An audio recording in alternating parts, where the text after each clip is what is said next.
जय हिंद दोस्तों, ट्रेनिंग गुरु चैनल में आपका स्वागत है। दोस्तों, रोज की तरह आज फिर लेकर आ गया हूँ मस्ट इम्पॉर्टेंट जीके प्रश्नों का संग्रह, जो आपके आने वाले आगामी एग्जाम में रामबाण साबित होंगे। दोस्तों, फिर देरी किस बात की, आओ जुड़ जाओ और सेशन को शेयर कर दो।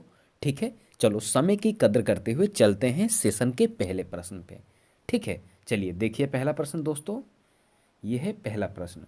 ठीक है दोस्तों, पहला प्रश्न है, गुजरात के तट पर विवादास्पद तटीय पट्टी जिस पर भारत और पाकिस्तान बातचीत कर रहे हैं का क्या नाम है। दोस्तों, प्रश्न बहुत इंपॉर्टेंट है। ठीक है, एक बार प्रश्न को रिपीट कर दे रहा हूँ।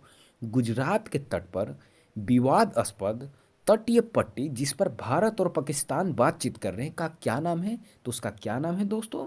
तो सर क्रीक। ठीक है, यह विवादास्पद है जिस पे भारत और पाकिस्तान इस पर बातचीत कर रहे हैं। ठीक है दोस्तों, आपको पता होगा ये 201 से प्रश्न स्टार्ट हो रहा, तो आपके दिमाग में आ रहा है कि 201 से क्यों स्टार्ट हो रहा। तो मित्रों बता दूं, 200 क्वेश्चन में 4 सेशन में, ठीक है, पिछले प्रीवियस सेशन में करा चुका हूं। ठीक है, चैनल पर वीडियो पड़ी है, आप वहां जाके देख सकते हैं। ठीक है, देखिए नेक्स्ट क्वेश्चन को देखिए। जोजिला दर्रा किसको जोड़ता है? ठीक है, अब बात आती है जोजिला दर्रा की, तो किसको जोड़ता है? श्रीनगर। ठीक है, श्रीनगर को कारगिल और लेह से जोड़ता है। ठीक है, जो जोजिला दर्रा है दोस्तों, वह जोड़ता है श्रीनगर को कारगिल और लेह से जोड़ता है। ठीक है, चलिए नेक्स्ट क्वेश्चन देखिए। नेक्स्ट क्वेश्चन है, कुल्लू घाटी। दोस्तों, कुल्लू घाटी किस पर्वत श्रृंखला के बीच स्थित है? तो दोस्तों, कुल्लू घाटी किस पर्वत श्रृंखला के बीच स्थित है? तो धौलाधार और पीर पंजाल के बीच। ठीक है, धौलाधार और पीर पंजाल के बीच कुल्लू घाटी श्रृंखला स्थित है। ठीक है, चलो यहीं पे प्रश्न याद कर लो दोस्तों। ठीक है, कमेंट बॉक्स में आप अपनी राय जरूर दें। अगर मैं प्रश्न को ज़्यादा गति से बोला हूँ तो और स्लो कर दूंगा। बस मेरा मोटिव यही है कि आप यहीं पर याद कर लो प्रश्न को। ठीक है, चलो देखो अगला प्रश्न। अगला प्रश्न है मित्रों, पाल घाट किन राज्यों को जोड़ता है? अब बात आती है पाल घाट किन राज्यों को जोड़ता है। दोस्तों, प्रश्न बहुत इंपॉर्टेंट है। सारे प्रश्नों का संग्रह दोस्तों अलग अलग माध्यमों द्वारा मैं वही प्रश्न लेके आया हूँ जो आपके आगामी एग्जाम आने वाले हैं उसमें आने की संभावना हो। ऐरू गैरू क्वेश्चन मैं नहीं लाया हूँ जो आपके एग्जाम में आए ही नहीं। ठीक है, तो सेशन को स्किप ना करें, अंत तक देखें सेशन को। चलिए देखिए प्रश्न देखिए, पाल घाट किन राज्यों को जोड़ता है? तो पाल घाट किन राज्यों को जोड़ता है मित्रों? तो पाल घाट जोड़ता है केरल और तमिलनाडु को। ठीक है, किसको जोड़ता है? केरल और तमिलनाडु को। चलो अगला प्रश्न देखो। अगला प्रश्न देखिए।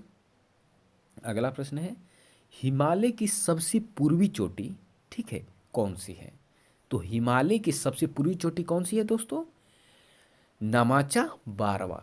ठीक है, नाम थोड़ा अटपटा है बट आप याद कर लीजिएगा। ठीक है, प्रश्न ऐसे आते हैं एग्जाम में। ठीक है, हिमालय की सबसे पूर्वी चोटी नामचा बारवा है। ठीक है, चलिए नेक्स्ट क्वेश्चन देखिए, 206 नंबर। ठीक है, देखिए नेक्स्ट क्वेश्चन, भारत की सबसे ऊंची पर्वत चोटी कौन सी है?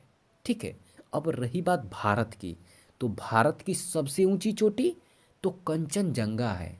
ठीक है, ये कहाँ पर है दोस्तों? ये है सिक्किम में। ठीक है, जो हमारे भारत का राज्य सिक्किम है जिसकी राजधानी गंगटोक है। ठीक है, सिक्किम में ही कंचनजंगा है। ठीक है, चलो अगला प्रश्न देखो, भारत की सबसे पुरानी पर्वत श्रृंखला कौन सी है? ठीक है, इंपॉर्टेंट लगा लो दोस्तों, ये क्वेश्चन आ ही जाते हैं। ठीक है, ये क्वेश्चन इंपॉर्टेंट है। भारत की सबसे पुरानी श्रृंखला कौन सी है दोस्तों? तो ये है अरावली पर्वत श्रृंखला। ठीक है, चलो अगला प्रश्न देखो। अगला प्रश्न है दोस्तों, निचले हिमालय के बीच और जिसके बीच में खड़ी घाटी को दून को और किस नाम से जाना जाता है? देखो प्रश्न को देखो, निचले हिमालय के बीच और जिसके बीच में खड़ी घाटी को, ठीक है, दून को और किस नाम से जाना जाता है? खड़ी घाटी को दून को और किस नाम से जाना जाता है? तो किस नाम से जाना जाता है दोस्तों? शिवलिक पहाड़िया के नाम से जाना जाता है। ठीक है, जो शिवलिक पहाड़ियाँ हैं दोस्तों, ठीक है, उसको एक और नाम, मतलब ये दून को और एक और नाम से जाना जाता है। प्रश्न को समझे आप? देखिए प्रश्न थोड़ा टाइपिंग में मिस्टेक है बट मैं प्रश्न को आपको समझा दे रहा हूँ। ये प्रश्न पूछना क्या चाहता है? ये प्रश्न ये पूछना चाहता है, ठीक है, जो निचले हिमालय के बीच और जिसके बीच में खड़ी घाटी को दून को और किस नाम से जाना जाता है? दोस्तों इस प्रश्न को ध्यान से देखें, ठीक है, इसमें टाइपिंग मिस्टेक है, इसके लिए मैं क्षमा चाहता हूँ, ठीक है। एक बार और प्रश्न को बोल रहे हैं, देखिए, निचले हिमालय के बीच, ठीक है, और जिसके बीच खड़ी घाटी को दून और किस नाम से जाना जाता है? तो दून और किस नाम से जाना जाता है दोस्तों? तो शिवलिक पहाड़ियाँ जो होती हैं इसके नाम से भी जाना जाता है, ठीक है, शिवलिक नाम से। चलो नेक्स्ट क्वेश्चन पे चलो। नेक्स्ट क्वेश्चन देखो, सतलुज और काली नदियों के बीच स्थित हिमालय के हिस्से को किस नाम से जाना जाता है? देखो प्रश्न देखो, सतलुज और काली नदियों के बीच स्थित हिमालय के हिस्से को किस नाम से जाना जाता है? तो किस नाम से जाना जाता है? तो कुमाऊं हिमालय के नाम से जाना जाता है, ठीक है। चलो अगला प्रश्न देखो, किसको सह्याद्री पर्वतमाला भी कहा जाता है? दोस्तों किसको सह्याद्री पर्वतमाला भी कहा जाता है? तो पश्चिमी घाट को। इसको क्या कहा जाता है? सह्याद्री पर्वतमाला भी कहा जाता है पश्चिमी घाट को, ठीक है। चलो अगला प्रश्न देखो, प्राकृतिक मार्ग प्रदान करने वाले पर्वत के किसी भी अंतराल को क्या कहा जाता है? ठीक है, तो जो प्राकृतिक मार्ग प्रदान करता है दोस्तों पर्वत के किसी भी अंतराल को, उसको क्या कहा जाता है? दर्रा कहा जाता है, इसी को दर्रा कहा जाता है, ठीक है। चलो नेक्स्ट क्वेश्चन देखो, अनाई मुड़ी चोटियाँ कहाँ स्थित है? तो कहाँ स्थित है? सह्याद्री में स्थित है, ठीक है। अनाई मुड़ी चोटियाँ कहाँ स्थित है? सह्याद्री में स्थित है, ठीक है। चलो अगला प्रश्न देखो, अगला प्रश्न है दोस्तों, देखो अगला प्रश्न, लोकटक झील जिस पर जल विद्युत परियोजना का निर्माण किया गया है किस राज्य में स्थित है? तो किस राज्य में स्थित है मित्रों? यह है मणिपुर में स्थित है, ठीक है। चलो अगला प्रश्न देखो, लोनार झील कहाँ स्थित है? अब प्रश्न पूछ रहा है दोस्तों, लोनार झील कहाँ स्थित है? तो लोनार झील बुलढाणा महाराष्ट्र में स्थित है। आप जानते हैं लोनार झील महाराष्ट्र में है, पर कहाँ है ये अगर प्रश्न में पूछ दे तो बुलढाणा में है, ठीक है। महाराष्ट्र में एक जगह है दोस्तों बुलढाणा, वहीं पे क्या है? लोनार झील है, ठीक है। चलिए अगला प्रश्न देखिए दोस्तों, अगला प्रश्न है, नागा खासी और गारो पहाड़ियाँ कहाँ हैं? ठीक है, नागा खासी और गारो पहाड़ियाँ कहाँ हैं दोस्तों? तो ये कहाँ है? पूर्वांचल पर्वतमाला में, ठीक है। जो पूर्वांचल पर्वतमाला है दोस्तों वहाँ पर नागा खासी और गारो पहाड़ियाँ, ये तीनों पहाड़ियाँ हैं, ठीक है। प्रश्न याद रहेगा ना? चलो अगले प्रश्न पे चलते हैं।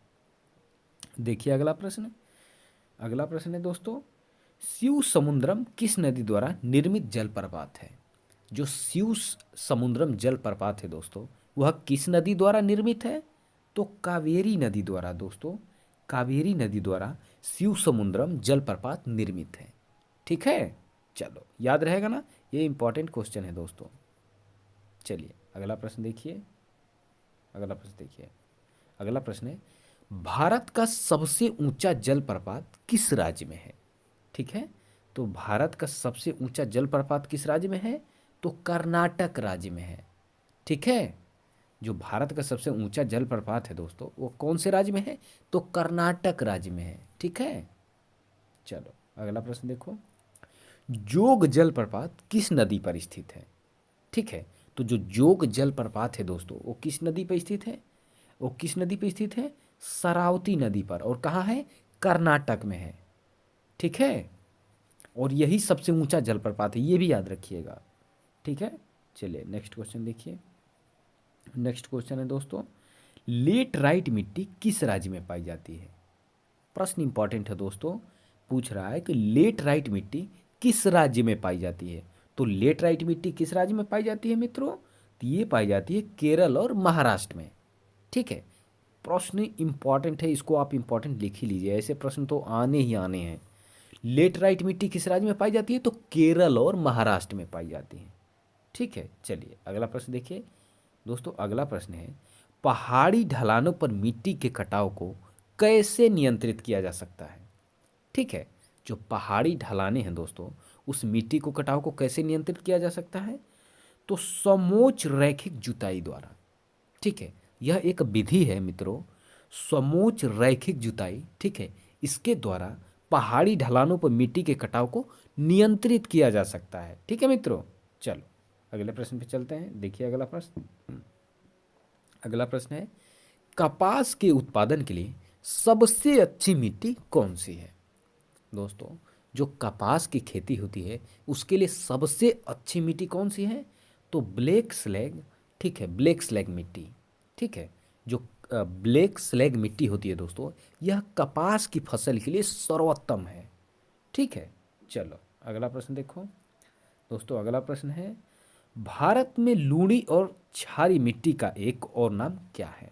ठीक है, जो दोस्तों भारत में मिट्टी है लूणी और क्षारी मिट्टी, ठीक है, का एक और नाम क्या है? किस नाम से, एक और नाम से जानते हैं? तो कल्लार, ठीक है, कल्लार मिट्टी है। इस दोनों को एक और नाम से जानते हैं, लूणी और क्षारी मिट्टी को, ठीक है। इसका एक और नाम है कल्लार मिट्टी, ठीक है। चलिए अगला प्रश्न देखिए, पेट्रोलॉजी में किसका अध्ययन किया जाता है? दोस्तों बात आती है पेट्रोलॉजी, पेट्रोलॉजी में किसका अध्ययन किया जाता है? तो चट्टानों का अध्ययन किया जाता है। इंपॉर्टेंट लिख लीजिएगा क्वेश्चन को, पेट्रोलॉजी में किसका अध्ययन किया जाता है? तो चट्टानों का अध्ययन किया जाता है, ठीक है। चलिए अगला प्रश्न देखिए, भारत का सबसे शुष्क भाग कौन सा है? तो दोस्तों भारत का सबसे शुष्क भाग कौन सा है? तो पश्चिमी राजस्थान, याद रखिएगा, पश्चिमी राजस्थान भारत का सबसे शुष्क स्थान है, ठीक है, सबसे गर्म स्थान है, ठीक है। चलिए नेक्स्ट क्वेश्चन पे चलते हैं। देखिए अगला प्रश्न दोस्तों, अगला प्रश्न है, जब सूर्य दक्षिणी गोलार्ध में मकर रेखा पर सीधा चमकता है तब क्या होता है? प्रश्न को एक बार और रिपीट कर रहे हैं, जब सूर्य दक्षिणी गोलार्ध में मकर रेखा पर सीधा चमकता है तब क्या होता है? क्या होता है मित्रों? देखो क्या होता है, उत्तर पश्चिम भारत में तापमान कम होने के कारण उच्च वायु दाब विकसित हो जाता है, ठीक है। जब प्रश्न पढ़ेंगे तो इसका ये उत्तर है, ठीक है। इसका रीजन क्या है? जब सूर्य दक्षिणी गोलार्ध में मकर रेखा पर सीधा चमकता है तो क्या होता है, क्या होता है? तो उत्तर पश्चिमी, ठीक है, भारत में तापमान कम होने के कारण उच्च वायु दाब विकसित हो जाता है, ठीक है मित्रों। चलो अगला प्रश्न देखो, अगला प्रश्न है, किस राज्य में उत्तर पूर्वी मानसून से वर्षा होती है? तो दोस्तों कौन सा भारत का राज्य है जिसके द्वारा उत्तर पूर्वी मानसून के द्वारा वर्षा होती है? तो कौन सा राज्य है? तो तमिलनाडु। इसमें क्या होता है दोस्तों? तो इस राज्य में उत्तर पूर्वी मानसून से वर्षा होती है, ठीक है। चलिए अगला प्रश्न देखिए, वायुमंडल में ऊष्मा सामान्यतः कैसे आती है? ठीक है, तो दोस्तों जो वायुमंडल में ऊष्मा सामान्यतः कैसे आती है? तो विकिरण द्वारा आती है, ठीक है, याद रहेगा ना, विकिरण द्वारा आती है। वायुमंडल में ऊष्मा सामान्यतः विकिरण द्वारा आती है। बार बार प्रश्न को बोल दे रहे हैं कि आपके जहन में बैठ जाए, ठीक है। आपको फिर से ये मतलब आपको याद ही ना करना पड़े, एकदम आपके सब कॉन्शियस माइंड में फिट हो जाए जाके। चलिए अगला प्रश्न देखिए दोस्तों, अगला प्रश्न है, दक्षिण पश्चिम मानसून अवधि के दौरान तमिलनाडु कैसे रहता है? दोस्तों जो दक्षिण पश्चिम मानसून अवधि के दौरान तमिलनाडु कैसा रहता है दोस्तों? तो शुष्क रहता है, क्योंकि यह वर्षा छाया क्षेत्र में स्थित है, ठीक है। जो दक्षिण पश्चिम मानसून अवधि के दौरान तमिलनाडु कैसा रहता है? शुष्क रहता है। और रीजन क्या रहता है? क्योंकि वर्षा छाया क्षेत्र में स्थित है, यही रीजन है इसका शुष्क होने का, ठीक है। चलिए अगला प्रश्न देखिए, अगला प्रश्न है मित्रों 229 नंबर देखिए, भारत का सबसे आर्द्र स्थान कौन सा है? ठीक है, तो दोस्तों भारत का सबसे आर्द्र स्थान मतलब कि भारत में सबसे ज़्यादा वर्षा कहाँ होती है, वहाँ पे नमी कहाँ है, जहाँ वर्षा होगी वहाँ नमी होगी, तो कहाँ पर है? मानसीराम, ठीक है।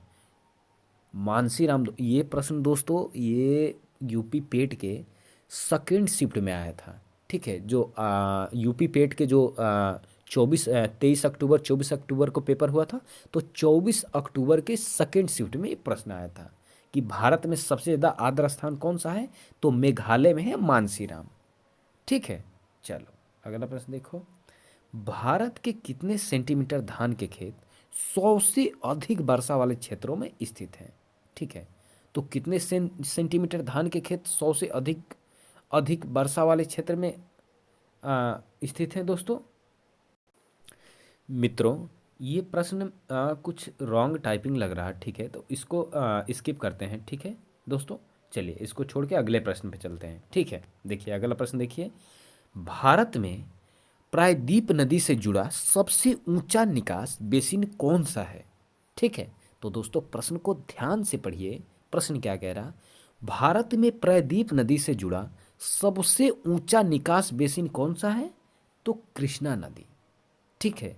जो कृष्णा नदी है दोस्तों, ठीक है, सबसे ऊंचा निकास बेसिन, ठीक है, ये है, ठीक है। भारत में प्रायद्वीप नदी से जुड़ा सबसे ऊंचा निकास बेसिन कौन सा है? तो कृष्णा नदी है, ठीक है। चलो क्लियर हो गया। चलो अगला प्रश्न देखो, भारत की किस नदी को वृद्ध गंगा कहा जाता है? तो दोस्तों भारत की किस नदी को वृद्ध गंगा कहा जाता है? तो गोदावरी नदी को कहा जाता है वृद्ध गंगा, ठीक है। चलिए अगला प्रश्न देखिए, अगला प्रश्न है मित्रों, नासिक किस नदी के तट पर स्थित है? नासिक कहाँ है?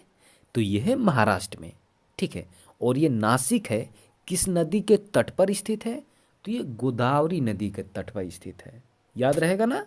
चलो अगला प्रश्न देखो, तिब्बत में किस नदी को संगपो कहा जाता है? ठीक है, क्या क्या कहा जाता है? संगपो कहा जाता है। तो किसको कहा जाता है तिब्बत में?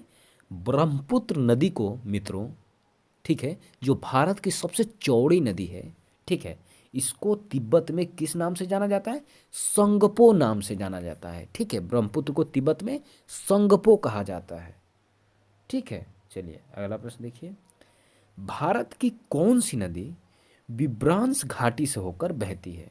ठीक है, तो दोस्तों भारत की कौन कौन सी नदियाँ विभ्रांस घाटी से होकर बहती हैं? तो नर्मदा, ताप्ती और दामोदर नदी, ठीक है। चलिए अगला प्रश्न देखिए, अगला प्रश्न है दोस्तों, भारत में तलछट ले जाने वाली प्रमुख नदियाँ कौन सी हैं? जो भारत में तलछट ले जाने वाली प्रमुख नदियाँ हैं कौन सी है दोस्तों? तो प्रमुख नदियों में पहली नदियाँ ही गंगा नदी है, ठीक है। जो गंगा नदी है वो तलछट ले जाने वाली प्रमुख नदियों में से एक है, ठीक है। चलिए अगला प्रश्न देखिए, अगला प्रश्न है मित्रों, बिहार का शोक किस नदी को कहा जाता है? तो दोस्तों बिहार का शोक किस नदी को कहा जाता है? तो कोसी नदी को कहा जाता है, ठीक है। चलिए अगला प्रश्न देखिए, अगला प्रश्न है दोस्तों, इंद्रावती, प्राणहिंता और सबरी किसकी उपनदियां हैं? दोस्तों प्रश्न को देखो, इंद्रावती, प्राणहिंता और सबरी किसकी उपनदियां हैं? तो किसकी उपनदियां हैं दोस्तों? गोदावरी नदी की, ठीक है। जो गोदावरी नदी है, ठीक है, वो क्या है? इंद्रावती, प्राणहिंता और सबरी इसकी उपनदियां हैं, ठीक है। चलिए अगला प्रश्न देखिए, अगला प्रश्न है, कौन सी नदी, ठीक है, अंततः अरब सागर में गिरती है? तो कौन सी नदी अरब सागर में गिरती है? अधिकांश नदियाँ, ठीक है, बंगाल की खाड़ी में गिरती हैं, पच बट कुछ ही नदियाँ वो उल्टा बह के अरब सागर में गिरती हैं। तो कुछ नदियों में से कुछ इंपॉर्टेंट नदी है जो इसमें से एक है, कौन है? तो नर्मदा नदी, ठीक है मित्रों। कौन नदी है? नर्मदा नदी, ठीक है, जो क्या करती है? जस्ट उल्टा बह के अरब सागर में गिरती है, ठीक है। चलिए अगला प्रश्न देखिए, अगला प्रश्न है, विवाद किस नदी के तट पर स्थित है? जो विवादा है दोस्तों वो किस नदी के तट पर स्थित है? तो किस नदी के तट पर स्थित है? तो कृष्णा नदी, ठीक है।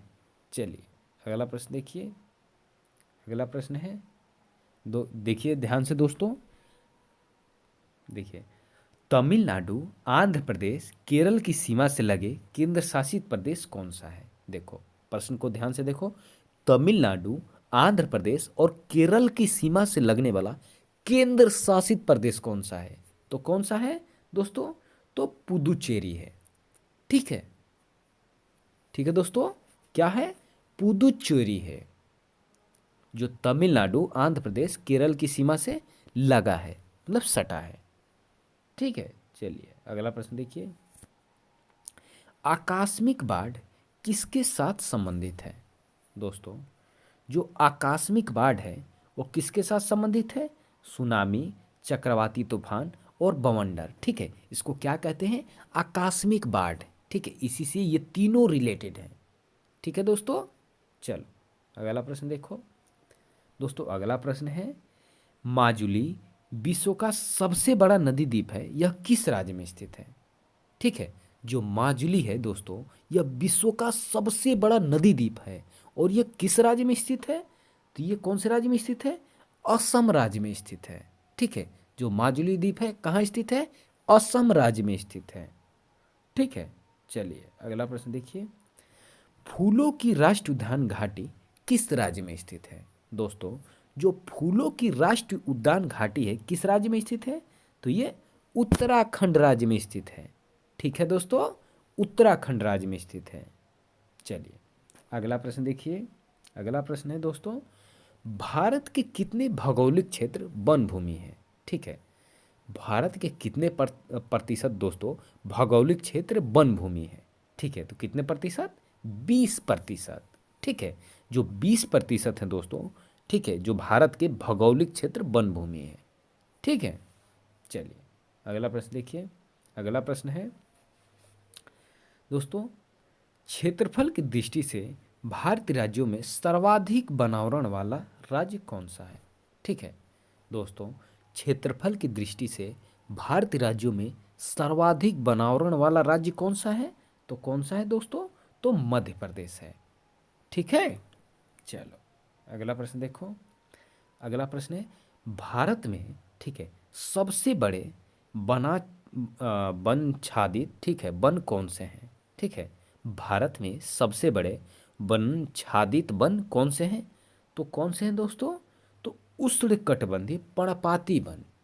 ठीक है, ठीक है दोस्तों। चलो अगला प्रश्न देखो। सुंदरबन को क्या कहा जाता है? तो सुंदरबन को क्या कहा जाता है दोस्तों? तो सुंदरबन को मैग्रोव भी कहा जाता है, मैग्रोव वन भी कहा जाता है।